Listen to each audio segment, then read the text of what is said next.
My sheep hear my voice. How many times have you said, I just wanted to hear your voice? Few things are more instantly reassuring than hearing the voice of someone we love.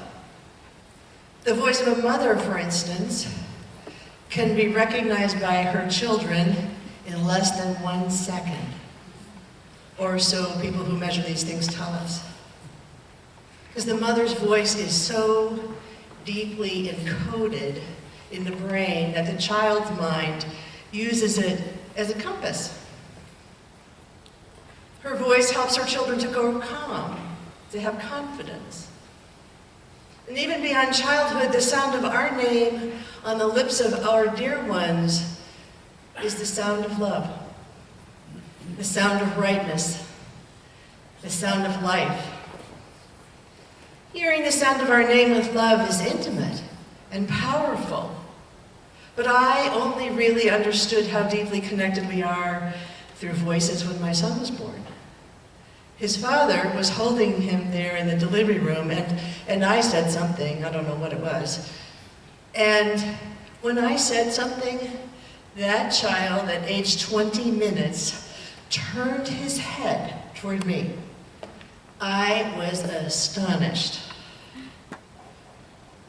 We can hear the voice of love no matter how noisy the room is. And sometimes we hear it as though it comes from inside us. And maybe you have even had the experience of hearing the voice of someone who you love who has died. Or maybe you, as I have made a decision because you heard the voice of love guiding you to do it. I started to be a deacon when I distinctly heard, loudly and clearly, now's the time to do this. Today, on Mother's Day, we celebrate, sometimes without knowing it, the work of women who use their voices and their hands to call for peace in this country after the Civil War. Ann Jarvis and her friends began Mother's Friendship Day, a day to promote reconciliation after that war. Jarvis and her cohort assisted families and veterans to stabilize after the war and to live together in peace. These women were amazing. They taught parenting skills, nursed the sick, brought food and clothing, and found shelter for people who needed it. You could think of them as shepherds. Their followers knew them by their voice, by their call to reconciliation. They did what shepherds do. They helped the sheep to function well so that they could all live together in the aftermath of that incredibly terrible war. The text today concerned the voice of God. In the gospel text, Jesus has just given the man born blind his sight on the Sabbath. This happened in the chapter before the chapter we heard today.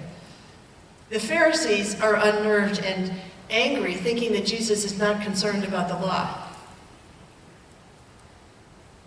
This blind man, we understand, has been living in the margins. He is outcast. He is having to beg. He can't participate in community. And the Pharisees tell him that his testimony concerning the healing power of Jesus is not to be believed because God has not spoken to him the way God spoke to Moses. Now, you and I know that in the beginning of John's gospel, John says that not only has God spoken to Jesus, but Jesus is the Word of God. So the concept here of the voice, the Word, and hearing the Word are very, very important to John in this gospel.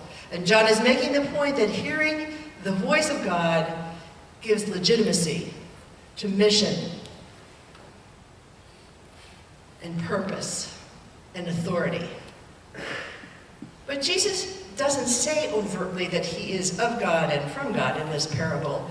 He says instead that he is the one whose voice people know. His voice is the one people recognize. Now, the voice of the shepherd is really important, as you know, because the flock is trained to the shepherd's call. The flock goes to the voice of their shepherd, no one else. When the flock follows the shepherd's voice, the flock is safe. The flock has enough food. They are taken care of when they're hurt, and they stay together. The function of the shepherd is to maintain community and safety in the flock. But Jesus makes the point that those who hear and follow his voice come together and are safe and loved in that community. When he healed the blind man, Jesus restored him to community. He had had no status when he was blind. He had had to beg, but when given his sight, all of that was wiped away.